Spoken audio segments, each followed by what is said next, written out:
celebrarmos as vitórias de Deus na nossa vida, nesse ano de 2024. Quem aqui tem bênçãos pelas quais quer agradecer a Deus nesse ano? Levanta a mão. Fiquei sabendo mesmo, ninguém tem conta para pagar. Esse marido todo santo, lavando o banheiro para as mulheres. É assim? Os filhos, maravilhoso. Mas aí que está o negócio. Mesmo em meio às lutas, a gente precisa proclamar: Hosana Brasil. Porque Deus é vencedor na nossa vida e você é mais que vencedor em Cristo. Diga para quem está do seu lado: você é mais que vencedor em Jesus. Diga para essa pessoa.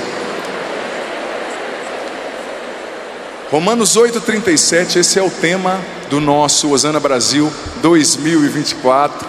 E chegamos no momento mais forte, mais importante do nosso dia, que é a celebração da Santa Missa. Quero acolher você que está aqui, quero acolher quem está em casa também, nos acompanhando por todo o sistema Canção Nova de comunicação. Hoje o padre está de branco porque nós celebramos a memória do grande São João da Cruz.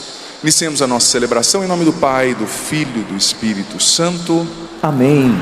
A graça de nosso Senhor Jesus Cristo, o amor do Pai e a comunhão do Espírito Santo estejam sempre convosco. Bendito seja Deus que nos reuniu no amor de Cristo. Queridos irmãos e irmãs, nós estamos em festa na Canção Nova, celebrando os 20 anos do Hosana Brasil. Eu vou dizer para ti, o primeiro Hosana Brasil, eu era noviço na época ainda, né? Tinha 1 ano e pouco de Canção Nova, nem 1 ano de Canção Nova. E para mim foi inesquecível, porque eu nunca trabalhei tanto na minha vida. No primeiro Hosana Brasil, eu lembro que nós tínhamos uma Kombi lá em Lavrinhas, eu dirigi tanto essa Kombi, que eu fui dormir assim, ó, mexendo o volante. Mas foi uma bênção, gente, foi maravilhoso o Hosana Brasil. E cada ano, sabe, existe uma unção nesse acampamento. O Padre Jonas nos ensinava, né, que cada acampamento tem uma unção, tem uma graça que Deus envia do céu sobre esse acampamento. Então nós vivemos nesse Hosana Brasil uma graça específica. É um acampamento profético, é um acampamento que nos leva além, sabe? É muito importante. E meus irmãos e irmãs, eu quero rezar pelo Pedro Pinheiro da Canção Nova, do Amor e Adoração, que está fazendo aniversário. O Pedro está aqui? Você está... está aqui, uma salva de palmas, parabéns, membro da Canção Nova, canta no Ministério Amor e Adoração. Também pelos aniversariantes desse dia, desse final de semana, eu quero colocar sobre o altar também suas intenções, os seus impossíveis. Quero rezar também pela congregação, a Ordem dos Carmelitas. Afinal, hoje celebramos São João da Cruz, né? O reformador, junto com Santa Teresa d'Ávila, no século XV do Carmelo, que conseguiu, né, atualizar esse carisma e trazê-lo com uma profundidade para o mundo, né? Até hoje a gente colhe os frutos da vida, da missão, do ministério de São João da Cruz. Mas querido filho, querida filha, olha aqui esse altar, vou dizer esse presbitério. Graças a Deus nós temos muitos sacerdotes, diáconos aqui concelebrando conosco. Como eu dizia, falando do Padre Jonas, ele sempre nos ensinou a nos alegrar quando vinha um sacerdote, um diácono, um bispo, que é a presença do próprio Cristo aqui nos visitando. Então eu quero pedir que os irmãos, os diáconos, os sacerdotes se apresentem para que nós os acolhamos aqui com alegria.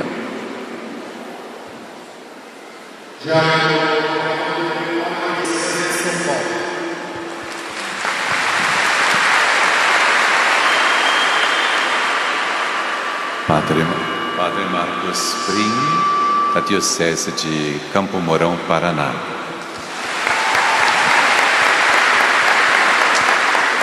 Padre Denis, Diocese de Cametá, no Pará. Padre Jefferson, Diocese de Bom Jesus do Gurgueia, Piauí, e vim acompanhando a peregrinação mariana.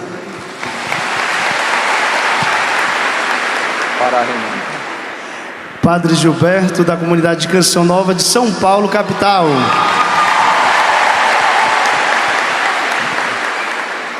Padre Alessandro, da Arquidiocese de Joinville, Santa Catarina. Padre Wellington, da Arquidiocese de Brasília. Padre Kennedy, da Arquidiocese de Diamantina, Minas Gerais. Será que tem mineiro aqui? Será, padre? Olha só. Cadê os mineiros aí? Levanta a mão. Ei, coisa boa, povo bom. Deus abençoe. Diácono Valdeci, Arquidiocese de Niterói.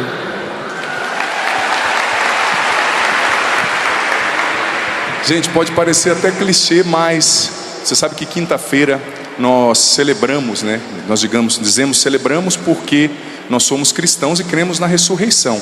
Mas nessa última quinta-feira, dia 12, nós celebramos os 2 anos de eternidade do Monsenhor Jonas Abib. Eu tenho certeza que ele está diante de Deus intercedendo, rezando por nós. Então eu quero pedir uma grande salva de palmas para o legado do Monsenhor, que é a Canção Nova, que somos nós. Esse legado pode ser mais forte, esse legado profético, um corpo profético. Isso que o Padre Jonas sempre pediu, não é? Que o legado dele fosse formar, né, uma geração de profetas. E é sobre isso que a gente vai falar na homilia de hoje. Coloca a mão no teu coração, filho, filha, você aqui, você em casa. Você sabe que é uma bênção nós estarmos juntos, e muitas pessoas aqui, quem está em casa pode ver que nós somos muitos, mas ao mesmo tempo é importante que nós não nos deixemos levar pela agitação, pela euforia do momento e mergulhemos nesse mistério que é a Eucaristia. Inclina a sua cabeça um momento, visita o teu coração agora, filho, filha, com aquilo que Santo Inácio falava, o exame de consciência. Visite a sua consciência, o seu coração, e reconheça as vezes nas quais você não foi capaz de amar a Deus, você não foi capaz de abrir mão dos seus sonhos, dos seus projetos, do seu comodismo, para fazer a vontade dEle, para obedecê-lo, para amá-lo. Reconheçamos diante do Senhor as vezes que nós pecamos contra Ele, abandonando aquilo que São João da Cruz ensinou tanto: a vida espiritual, a união da alma com Deus, a união mística. Repita depois do Padre: Senhor Jesus, Senhor Jesus, purifica-me com teu sangue, purifica-me com teu sangue, de todos os meus pecados, de todos os meus pecados, conscientes ou inconscientes. Liberta-me, Jesus, liberta-me, Jesus, de toda infidelidade, de toda preguiça espiritual, que me impede de avançar, na minha vida de profeta, na minha comunhão contigo.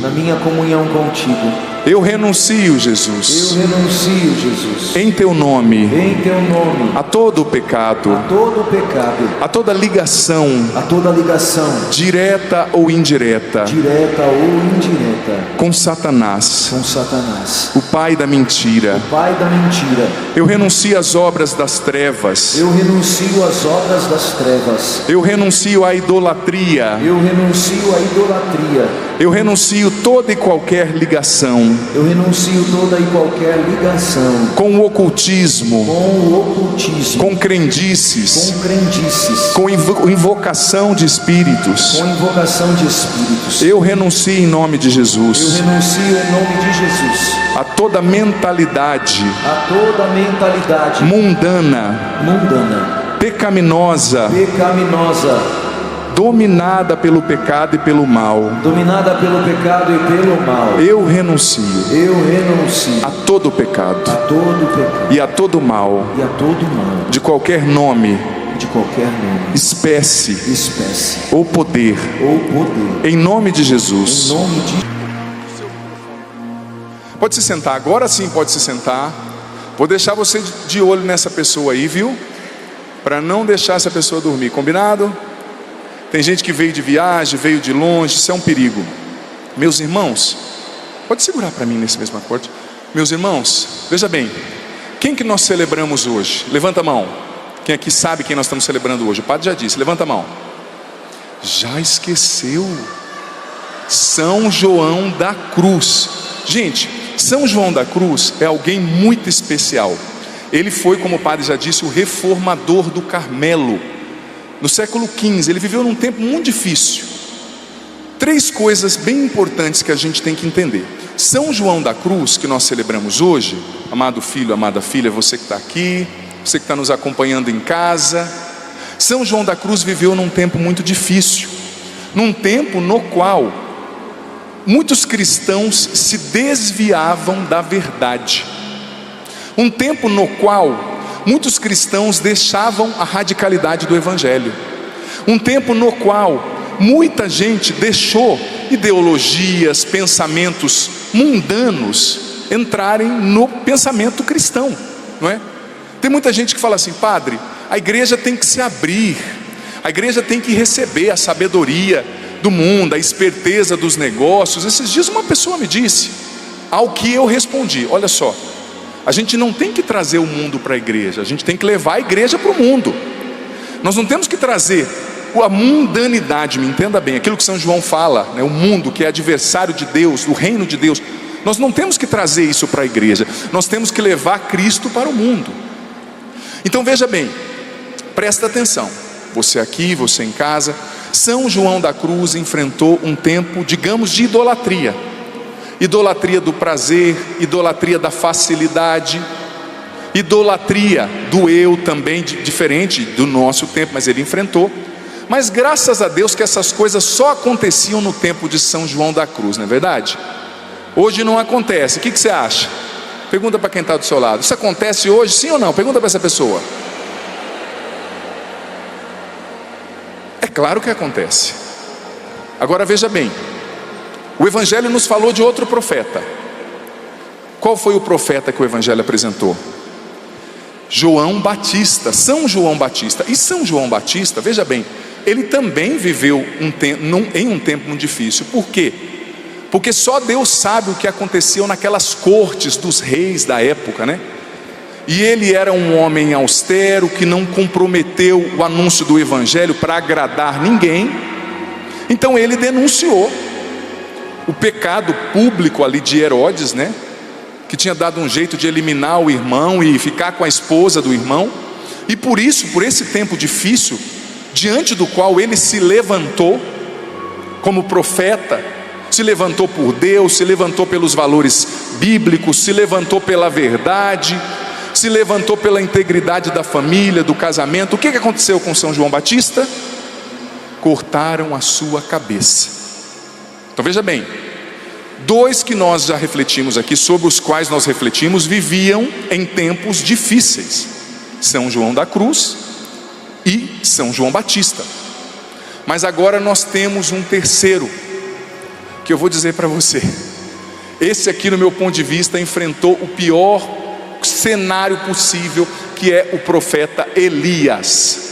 Quem aqui conhece a história do profeta Elias? Pode responder com sinceridade. Conhece mesmo? Se eu for descer aí com o microfone e perguntar, você vai falar. Levanta a mão. Nossa, quanta gente, quanta. Padre, nossa missão está cada vez mais difícil, hein? Mas a gente está aqui para isso mesmo, para ensinar. Eu desconfiava disso, sabe? O meu anjo da guarda me soprou quando eu estava preparando essa homilia. Então pode preparar a sua Bíblia, que nós vamos conhecer bastante o profeta Elias, e a gente precisa conhecer. Por quê? Porque o profeta Elias é o personagem central do que eu quero falar aqui. Claro, São João Batista, né, os dois maiores profetas. Você sabia que os dois maiores profetas que já existiram são Elias e São João Batista? Por quê? Porque Elias, ele é o símbolo de toda a profecia no Antigo Testamento. Ele é o profeta que apareceu para Jesus na transfiguração. Apareceram quem? No Monte Tabor? Elias e Moisés. Moisés representando a lei, Elias representando a profecia, os profetas. Então, Elias foi o precursor de João Batista. E João Batista foi o precursor de quem? Ele preparou o caminho para quem? Responda aí. Para Jesus. Então esses dois personagens estão estritamente ligados à história da nossa salvação. Gente, só que Elias viveu num tempo profundamente difícil. Ele nasceu em Tesbe, né? A Bíblia chama de Otesbita. Ele viveu num tempo, veja bem, olha só, pequenas concessões fazem grandes pecadores, né? Tinha um rei chamado Onri, um rei de Israel. E ele, querendo estar bem com os reis vizinhos, ele abriu uma concessão. Ele falou assim: olha, a lei de Moisés não permitia essa mistura, né? Mas ele falou: eu vou pedir para o meu filho casar-se com a filha do rei vizinho, porque fica mais fácil, né? Aí ele me manda a madeira dele, porque a região ali de Tiro e Sidônia tinha uma boa madeira, né? Os cedros do Líbano, que a Bíblia fala. E aí eu também mando para ele aqui as pedras de Israel, que são famosas, e a gente fica tudo bem. Numa guerra ele me ajuda. O que aconteceu? O rei negociou os valores. Ele negociou a sua fé. Em busca de facilidade, ele abriu mão do que era essencial. E aí o seu filho, chamado Acabe, o rei Acabe, casou-se com a filha do rei de Tiro e Sidônia, chamada Jezabel. Gente, essa mulher vou dizer para ti. Ela era uma bruxa. Ela introduziu, né? O marido dela era um pau mandado, né? Você conhece algum assim? Aqui não tem ninguém, mas tem lugar que você vai assim, que o marido ele pede para a mulher até para cortar o cabelo, né? Pode ser assim, meu amor? Máquina 1 ou 3. Claro, só em outros países essas coisas acontecem. Mas Acabe era um pau mandado. E pouco tempo de casado, ela convenceu Acabe a destruir o templo de Deus, tá? Onde se adorava ao Deus vivo, onde se ouvia a palavra de Deus. E ela construiu um templo ao Deus pagão Baal. Baal era o Deus da idolatria, era o Deus da fertilidade. E aquele tempo era um tempo no qual Israel começou a prosperar. Depois que eles separaram o reino do norte com o reino do sul, começou a prosperar. Então todo mundo ia lá no culto do Deus Baal, que era um ídolo. Todo mundo cedeu à idolatria, que era um pecado gravíssimo diante de Deus.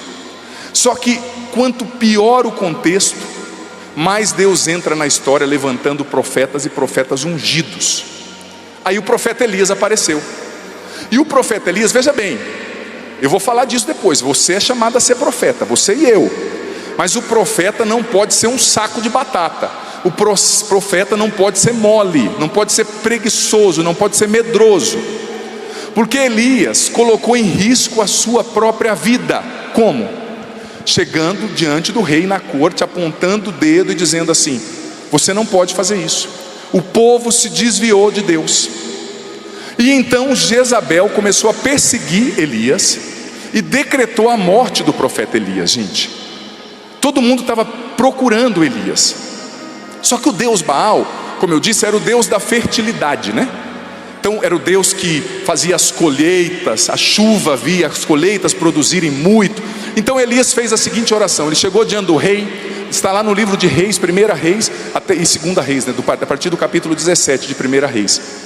Elias chegou diante do rei e falou assim: rei, a partir de agora não vai cair uma gota de água aqui nessa terra.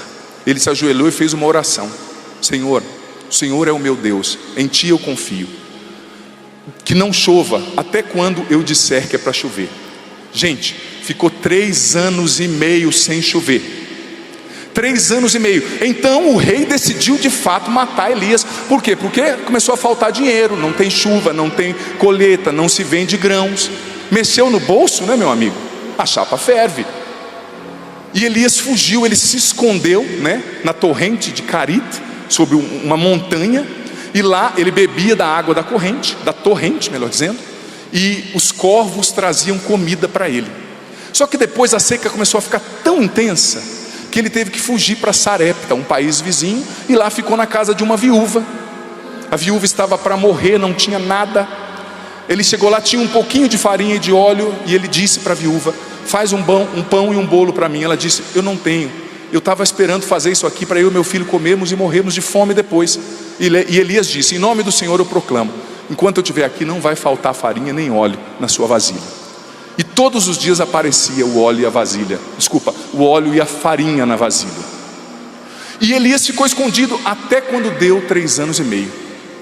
Então ele voltou, todo mundo procurando Elias, mas ele voltou, claro, no nome do Senhor, né? Pega a sua Bíblia agora em 1 Reis, lá no Antigo Testamento. 1 Reis, capítulo 18, a partir do versículo 16.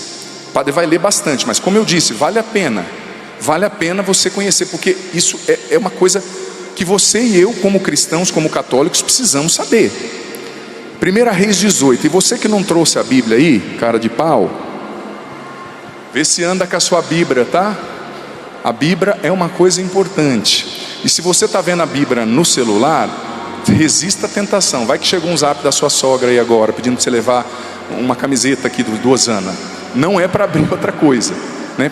Não tem problema se você for usar a Bíblia no celular, mas não se distraia. 1 Reis, capítulo 18, a partir do versículo 16. Abdias partiu para junto de Acabe, que era o rei, e avisou que Elias tinha voltado, né? Acabe saiu ao encontro de Elias, que era o rei idólatra, né? O Acabe, e quando o viu exclamou: porventura és tu que arruínas Israel? Ou seja, nós estamos sem chuva, sem comida por causa de você, Elias. Elias respondeu: não sou eu que arruinei Israel. mas tu e a casa do teu pai, por terdes abandonado os mandamentos do Senhor e seguido os ídolos de Baal. Está vendo o que é um profeta aqui? Depois eu vou falar de 11 características de um verdadeiro profeta de Deus, mas vai guardando no seu coração, porque Deus te chama a ser profeta. Você vai sair daqui com o selo da profecia na sua testa e no seu coração, em nome de Jesus. Então presta atenção. Convoca, pois, junto de mim, na montanha do Carmelo, todo Israel, com os 450 profetas de Baal e os 400 profetas de Azera, que são mantidos por Jezabel. Olha só, Elias era o único profeta de Deus. Olha como a idolatria tinha se espalhado. E tinham 450 profetas de Baal, Elias sozinho, e mais 400 profetas dessa outra divindade pagã, desse outro ídolo, Azera. Versículo 20. Acabe convocou todos os israelitas e reuniu os profetas no Monte Carmelo. Então Elias, aproximando-se de todo o povo, disse: até quando andareis mancando de um lado para o outro? Olha as perguntas que o profeta está fazendo. Se o Senhor é o verdadeiro Deus, segui-o, mas se é Baal, segui a ele. O povo não respondeu uma palavra. Gente, o povo já tinha acostumado a ser idólatra, eles tinham se esquecido da lei de Deus. Versículo 22. Então Elias disse ao povo: eu sou o único profeta do Senhor que resta, ao passo que os profetas de Baal são 450. Que nos deem 2 novilhos. Eles escolham um novilho e, depois de cortá-lo em pedaços, o coloquem sobre a lenha, sem pôr fogo por baixo do novilho. Eu prepararei depois outro novilho e o colocarei sobre a lenha, e tampouco lhe porei fogo. Em seguida invocareis o nome do vosso Deus, e eu invocarei o nome do Senhor. O Deus que ouvir enviando fogo, este é o Deus verdadeiro. Todo o povo respondeu dizendo: ótima proposta. O povo gosta do furdunço, né? Vê uma briga, já quer lá, já quer ver, já quer fazer uma selfie. Se fosse hoje, todo mundo fazendo live, né? Do acontecido. Versículo 25. Elias disse então aos profetas de Baal: escolhei um noviço e começai, pois sois a maioria. Invocai o nome do vosso Deus, mas não acendais o fogo. Eles tomaram o novilho que lhes foi dado e prepararam-no, e invocaram o nome de Baal desde a manhã até o meio-dia, dizendo: Baal, ouve-nos. Mas não se ouvia voz alguma, e ninguém que respondesse. E dançavam ao redor do altar que tinham levantado. Era o rito pagão, né? Ao meio-dia Elias zombou deles, dizendo: gritem mais alto, pois sendo Deus deve estar muito ocupado. Porventura ele se ausentou, está de viagem, ou talvez ele está dormindo e precisa ser acordado. Então eles gritavam ainda mais forte e retalhavam-se, seguindo o seu costume, com espadas e lanças até o sangue escorrer. Passado o meio-dia entraram em transe até a hora do sacrifício vespertino, mas não se ouviu voz nenhuma, nem resposta, nem sinal de atenção. Então Elias disse a todo o povo: aproximai-vos de mim. Todo o povo veio para perto dele, e ele refez o altar do Senhor, que tinha sido demolido, pelos pagãos, pela rainha Jezabel. Tomou 12 estrelas, segundo o número das 12 tribos dos filhos de Jacó, a quem Deus tinha dito: teu nome será Israel, e edificou com as pedras um altar em nome do Senhor. Fez em torno do altar um rego, como que para semear uns 20 litros de grãos. Empilhou a lenha, esquartejou o novilho, colocou-o sobre a lenha e disse: enchei 4 talhas de água e derramai-a sobre o holocausto, sobre a lenha. Depois disse outra vez, e depois fizeram uma segunda e uma terceira vez. Eles fizeram um buraco do lado, encheram de água o novilho e encheram de água o entorno do altar. Chegada a hora do sacrifício, o profeta Elias aproximou-se e disse: Senhor Deus de Abraão, de Isaque e de Jacó, mostra hoje que tu és Deus em Israel, e que eu sou teu servo, e que é por tua ordem que fiz estas coisas. Ouve-me, Senhor, ouve-me, para que este povo reconheça que tu, Senhor, és Deus, e que és tu quem convertes o seu coração. Então o fogo do Senhor que devorou o holocausto, veio um fogo do Senhor, caiu um fogo do Senhor que devorou o holocausto, a lenha, as pedras, a poeira, secou a água que estava no rego. Vendo isso, o povo se prostrou com o rosto no chão e exclamou: é o Senhor que é Deus, é o Senhor que é Deus. Elias disse: prendei os profetas de Baal, que nenhum deles escape. Olha só, presta atenção. o que nós acabamos de ler aqui.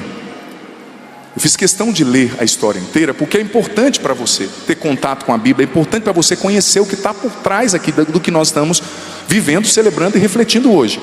Elias era o único, Elias era procurado para ser morto, Elias se sentia sozinho, mas ele teve a coragem de enfrentar 450 profetas.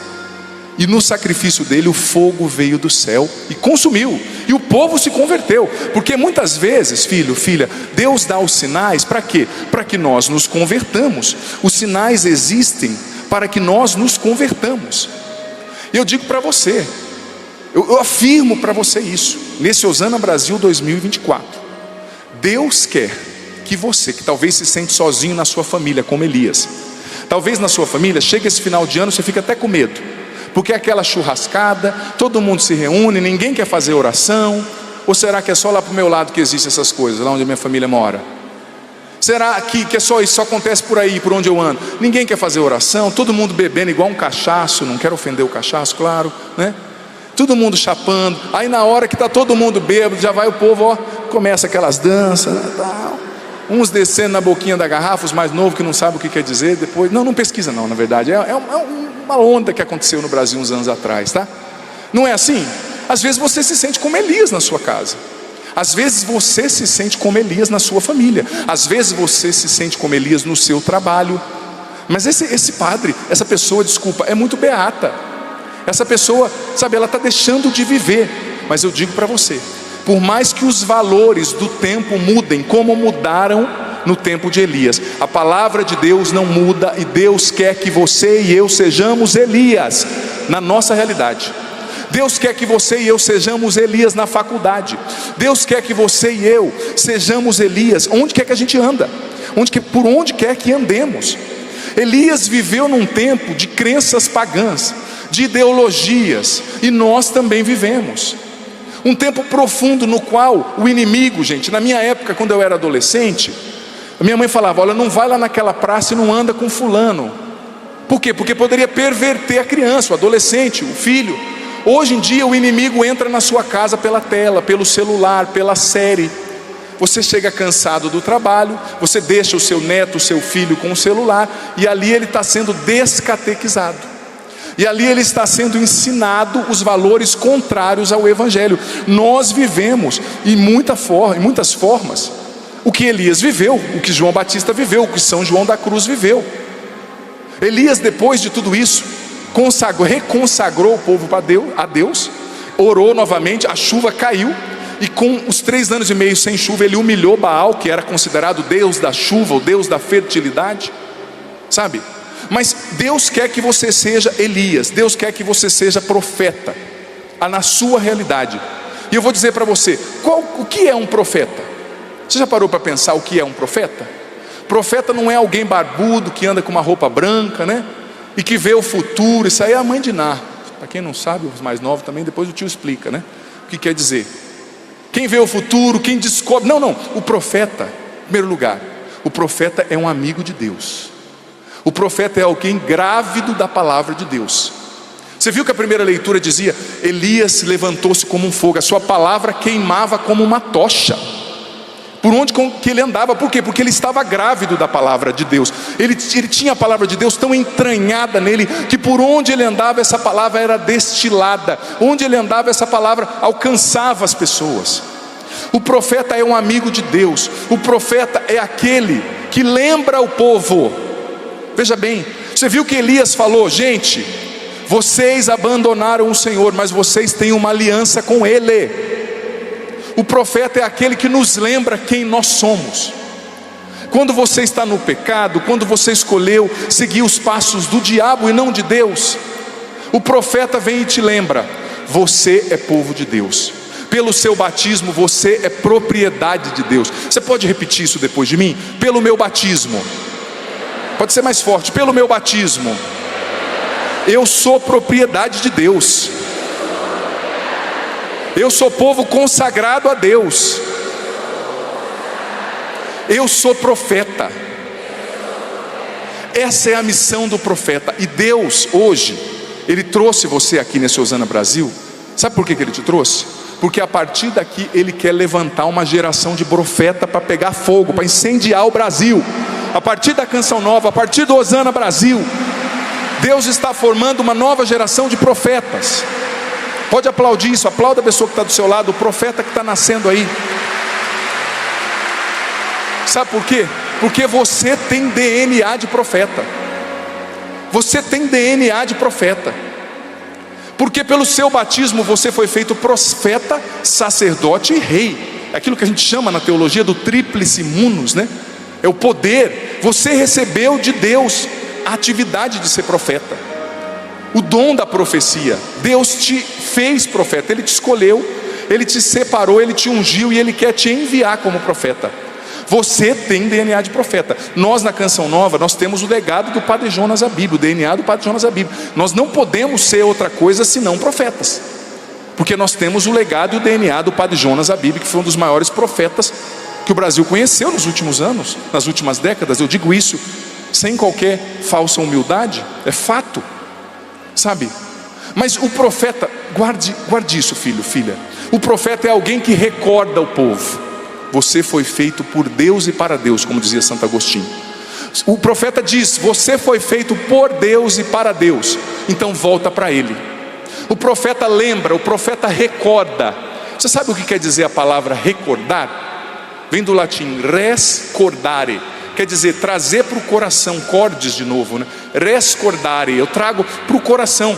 O profeta, ele recorda, ele traz para o coração, para a consciência da pessoa de novo quem ela é.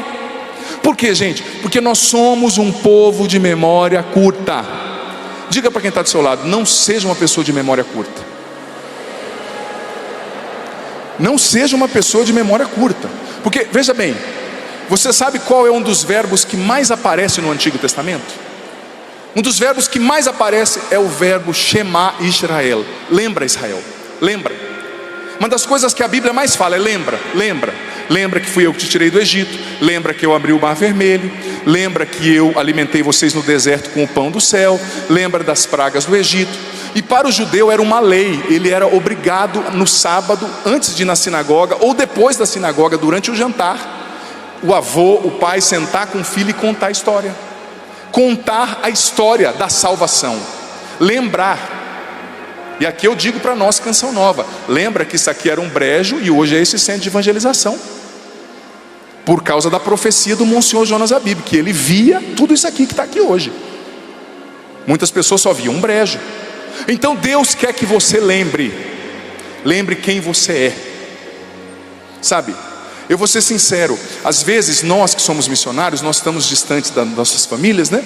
Esse ano eu pedi uma licença da Canção Nova e fiquei por 3 meses lá na casa dos meus pais, ajudando a cuidar, né, da minha família. Minha mãe estava enfrentando uma situação de saúde, meu pai também. Foi muito bom, na verdade.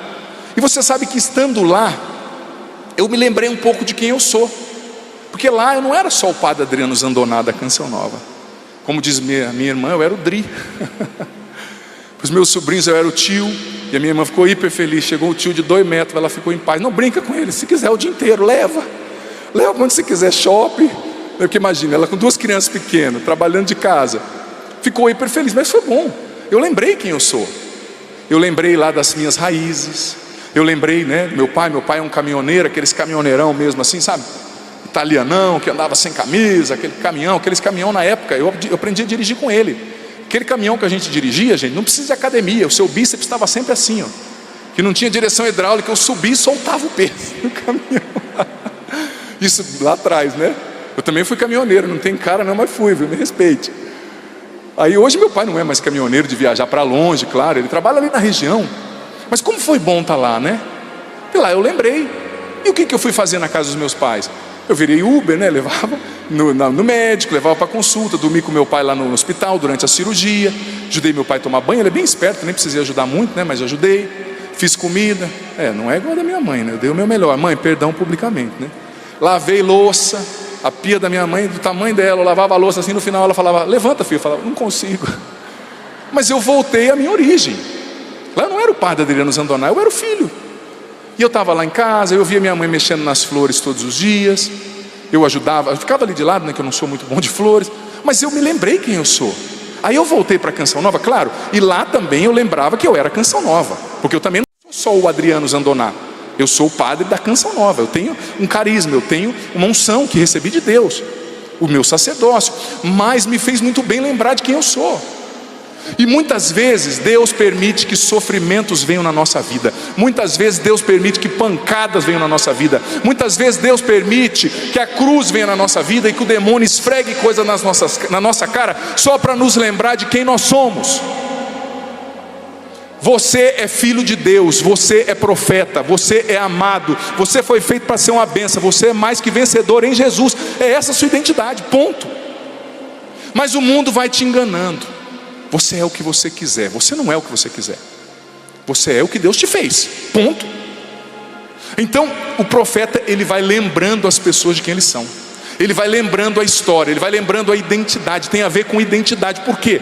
Porque você foi criado, filho, filha, à imagem e semelhança de Deus, você não é fruto do acaso. Você, ai padre, eu sou fruto de uma camisinha que estourou, esses dias um jovem falou, né? Não, a camisinha estourou, tudo bem, talvez teu pai e tua mãe não estavam esperando, mas se Deus não quisesse, os espermatozoides do seu pai não teriam fecundado o óvulo da sua mãe, o óvulo da sua mãe. Quanta gente tenta engravidar casais por décadas e não conseguem? Você está vivo porque Deus quis você, você é uma bênção. Então você precisa se lembrar de quem você é. Quem você é? Filho de Deus. Quem você é? Vencedor em Cristo. Quem você é? Feito para impactar essa geração. Quem você é? Profeta. Quem você é? DNA de profeta. Então Deus hoje, Ele te trouxe aqui para te lembrar de quem você é. Ele te trouxe aqui para te lembrar também que você é profeta, e que Ele vai te enviar a partir desse Osana Brasil para lembrar as outras pessoas da sua casa, as pessoas do seu trabalho, as pessoas da sua família, quem elas são. Porque é muito fácil a gente se perder, a gente se enganar.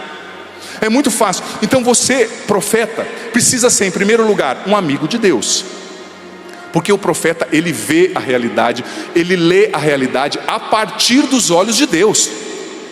O profeta não anuncia ideias, o profeta não anuncia filosofias, o profeta não anuncia bons pensamentos, ele anuncia uma pessoa divina que é Jesus Cristo, ponto. Você precisa ser amigo de Deus, mas Deus quer que você volte para sua casa como profeta.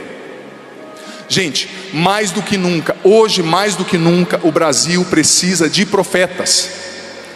Deus está levantando nessa geração, nesse dia no Osana Brasil, uma geração de profetas, e isso não é frase de efeito.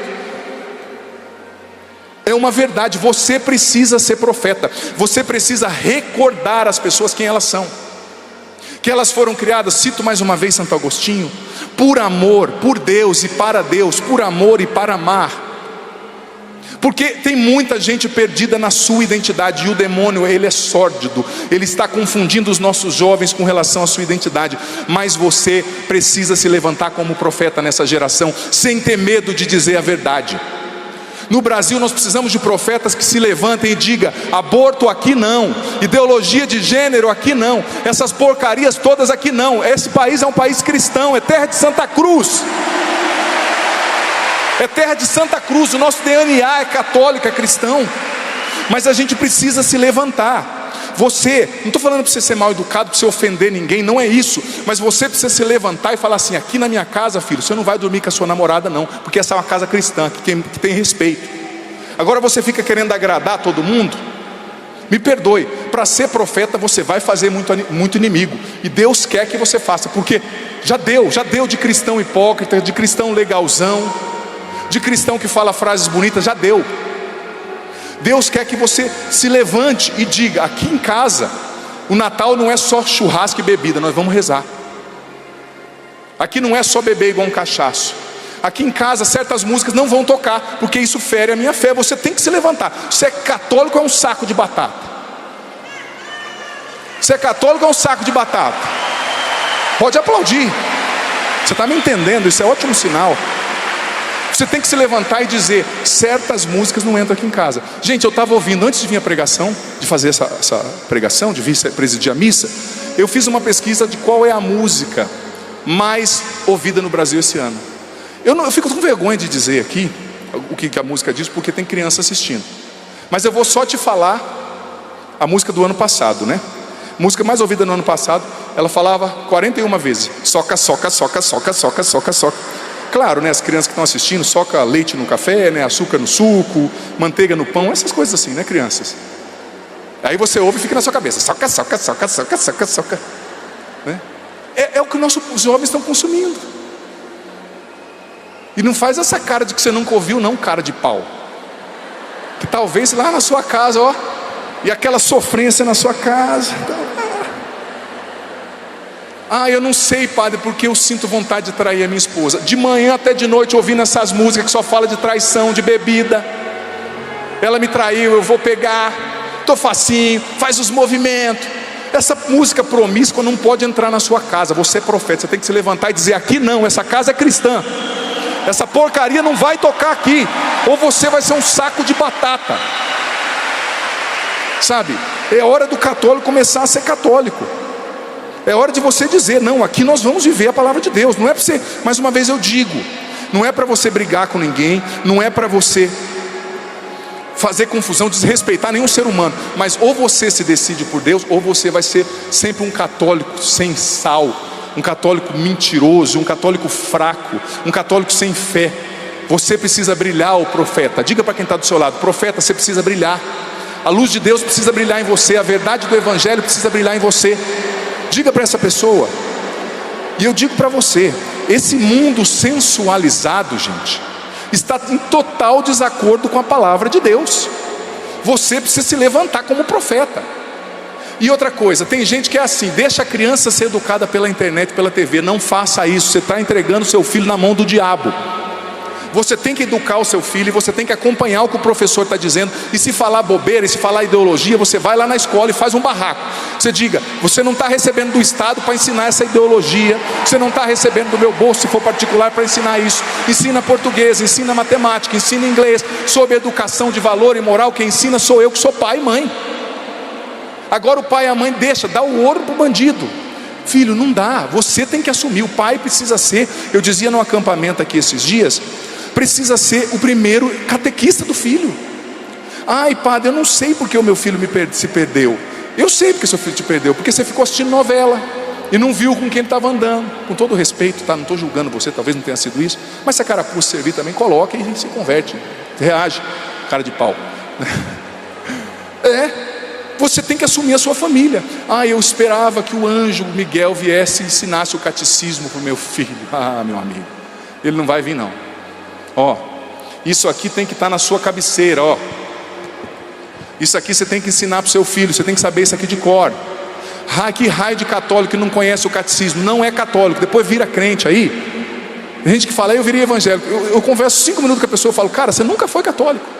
Nunca foi. Porque você não sabe quais são os dogmas de Maria. Você não sabe por quê. Você não sabe qual é a nossa fé. Você não sabe sobre o magistério, a tradição, a escritura. Sabe? Então você tem que assumir a sua família, assumir a sua vida e ser profeta. E eu digo para você: você vai arranjar inimigos, vai. Você vai desagradar pessoas, vai. Eu digo para você, eu lembro quando eu era padre novo, morava em São Paulo, eu não vou dar muito detalhe, que talvez tenha gente assistindo, né? Mas tinha uma paróquia num lugar que tinha um jovem lá, jovem assim dos seus 40 e pouco, como esse que vos fala, né? Um adolescente, né?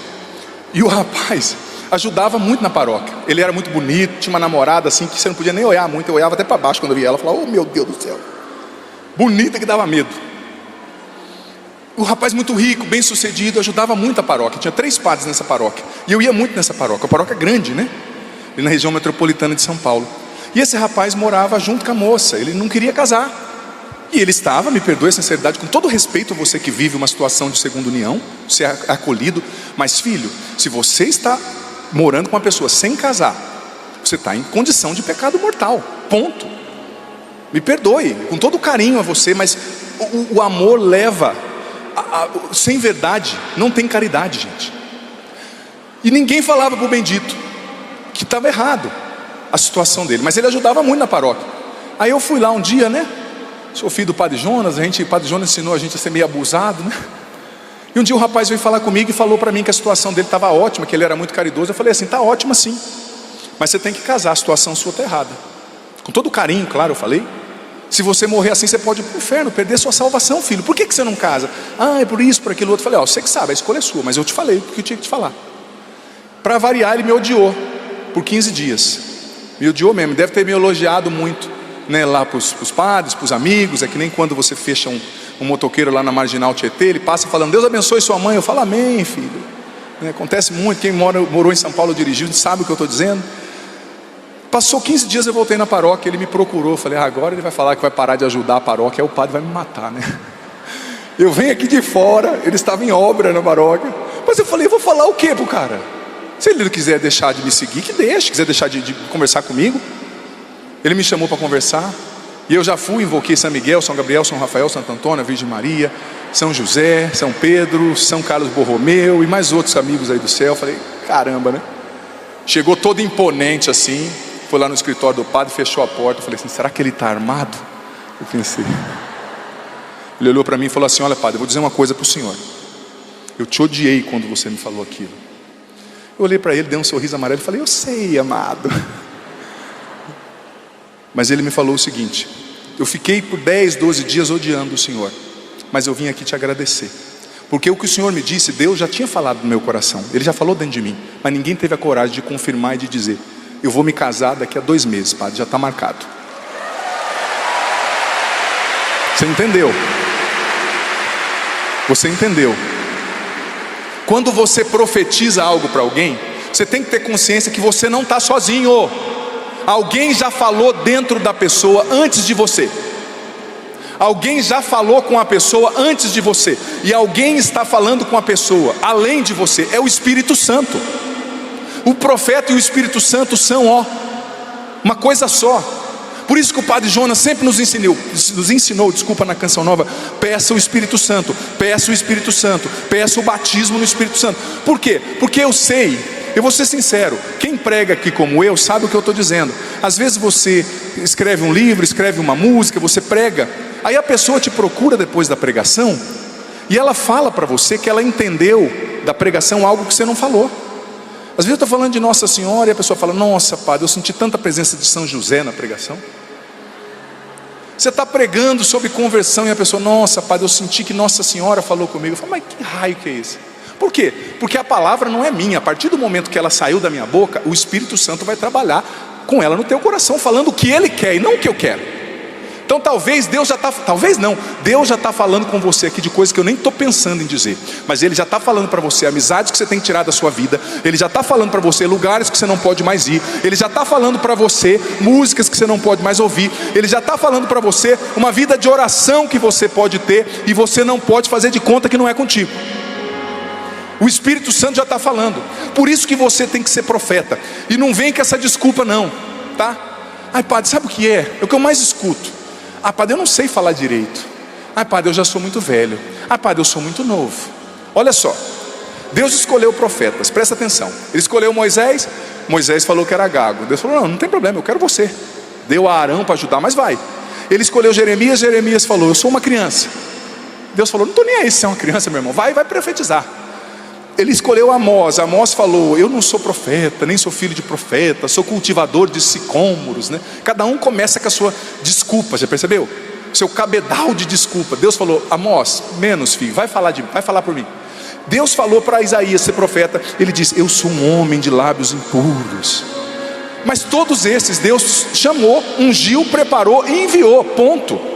Talvez você está dizendo, padre, mas eu já tenho 70, eu tenho 80, eu sou uma adolescente de 92, né? 93, não importa, você criança, você jovem, você velho, Deus está te fazendo profeta e Ele quer que você profetize como Elias. Ele quer que você profetize na sua casa, na sua família, Ele quer que você leve o fogo do Espírito que você está recebendo aqui. É você mesmo, tá? É você tem DNA de profeta. Olha só o que o catecismo diz, número 2584. 2584. No face a face com Deus, os profetas recebem luz e força para a sua missão. A sua oração não é uma fuga do mundo infiel, mas uma escuta da palavra de Deus, às vezes um debate ou uma queixa, mas no momento no qual eles são, o profeta é preparado e consequentemente enviado a profetizar.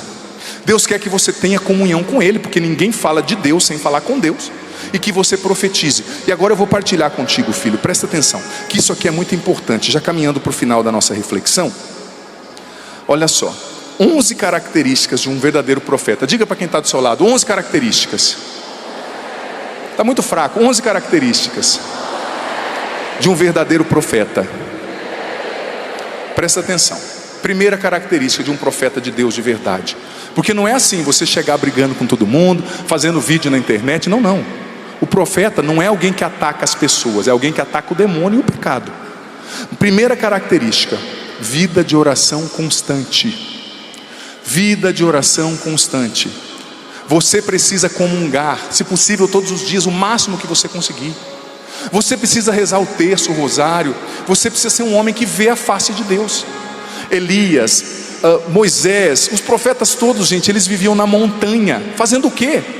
Em oração, vendo Deus, contemplando Deus, recebendo a profecia para depois profetizar. Se você não recebe a profecia, como é que você vai profetizar, criatura? Primeira característica do profeta qual é? Mais forte, qual é? Vida de oração. Segunda característica do profeta, ele tem uma confiança abandonada em Deus e uma dependência total de Deus. Hoje no rosário cedo, quem estava no rosário? Levanta a mão.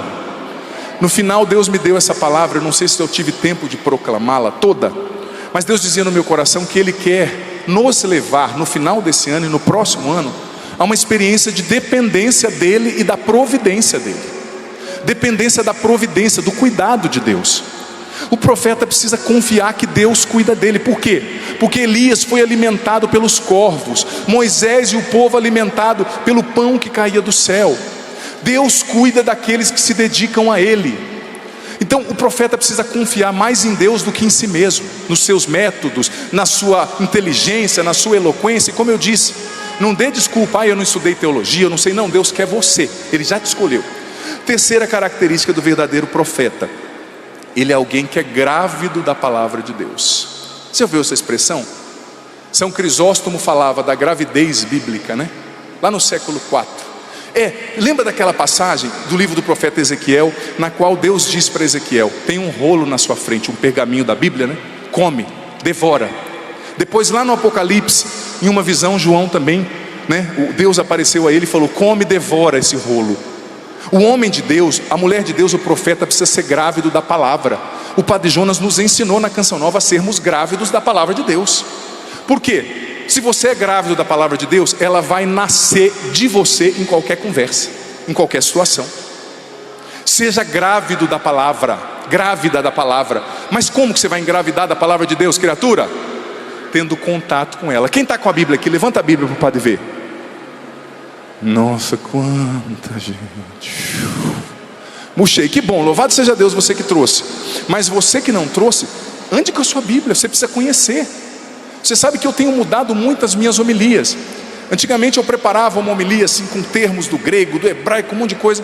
Aí eu antes de ir pregava. Hoje, quando eu vou fazer uma homilia, eu pergunto: quem aqui conhece a passagem da pérola escondida, que é a passagem do dia, por exemplo? 5 pessoas levantam a mão de 2.000. Eu esqueço tudo que eu preparei e vou explicar o que é a parábola. Por quê? Porque o católico conhece muito pouco da Bíblia. Eu deixo tudo que eu preparei para contar a história de Elias, como eu contei aqui, porque nem 10%, na verdade os 5% de vocês levantaram a mão falando que conheciam a palavra do profeta, a história do profeta Elias. Eu deixei um monte de coisa que eu tinha preparado. Por quê? Porque existe um analfabetismo bíblico. Nós precisamos estar grávidos da palavra. Veja bem, quarta característica do verdadeiro profeta: ele é alguém que corrige quem está no erro com desassombro. Ele chama os maus ao arrependimento. Você viu Elias? Olha, Elias disse para o rei Acabe: essa seca, essa fome não é culpa minha não, é culpa sua. Você que se desviou e desviou o povo. Volta para Deus. O profeta corrige dizendo: recorda-te quem você é, recorda-te que você é profeta, que você foi salvo pelo sangue de Cristo. Recorda-te que você foi salvo na cruz, Deus morreu por você. Quinta característica do profeta: ele é alguém que vive a virtude teologal da fortaleza, número 1808 do Catecismo. O que é a fortaleza, gente? é você ter a coragem de afrontar o perigo quando necessário, como os mártires. Afrontar o perigo por aquilo que você crê, enfrentar, sabe, o perigo por aquilo que você crê, e suportar o mal por um bem maior. Os mártires, são os mártires. O profeta precisa ter a virtude da fortaleza, a virtude teologal, que é dom do Espírito Santo. Pedir isso a Deus. Sexta característica do profeta: ele é alguém que paga o preço da profecia. Ele não quer agradar, ele não quer aplauso. Tempos atrás eu estava em São Paulo, uma pessoa me disse: padre, eu quero convidar o senhor, uma pessoa bem influente lá, para participar de um programa aqui, de uma televisão secular aqui, que tem bastante audiência, tal. Conversei com a pessoa por 5 minutos. Nesse programa, o assunto ia ser totalmente contrário à minha fé, cheio de gente seminua, que iam ridicularizar meu sacerdócio, a minha fé. Eu nem levei para os meus superiores. Eu falei: não, obrigado. Padre, mas você vai perder de ganhar muitos seguidores. Eu falei: eu não quero seguidores, eu quero o céu. Eu quero a verdade, eu não quero seguidores. Eu quero o céu.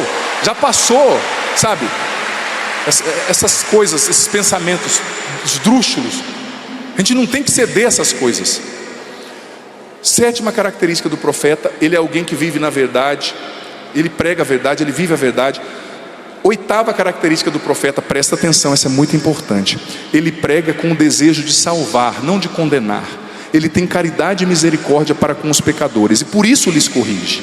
Porque tem gente que parece que é um inquisidor, né? Eu estou mandando todo mundo para o inferno. Não é isso, é por caridade.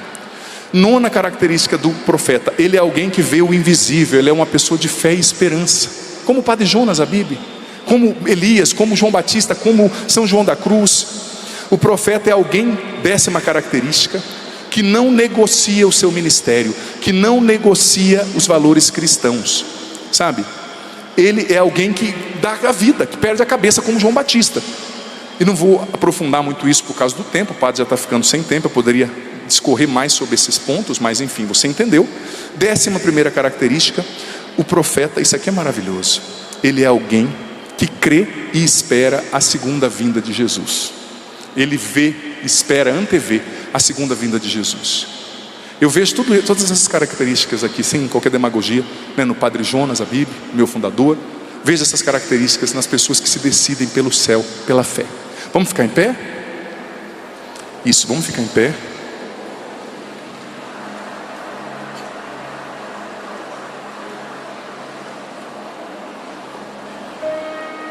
Agora que você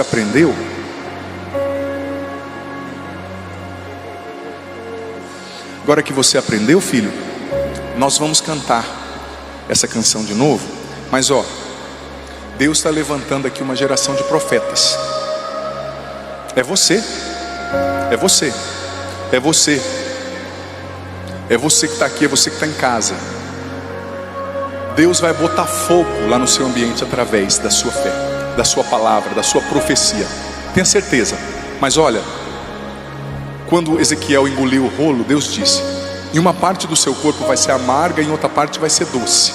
Tem o amargo, né, às vezes da profecia, tem. Mas tem também o doce, do ver que você está salvando alguém, levando alguém para Deus. E Deus levanta profetas de todos os jeitos: profetas inteligentes, profetas cultos, profetas simples, profetas carecas, profetas magros, altos. Respeitemos os profetas, os identifiquemos e nos tornemos profetas também. Levanta o seu braço, com coragem, filho. Você aqui, você em casa.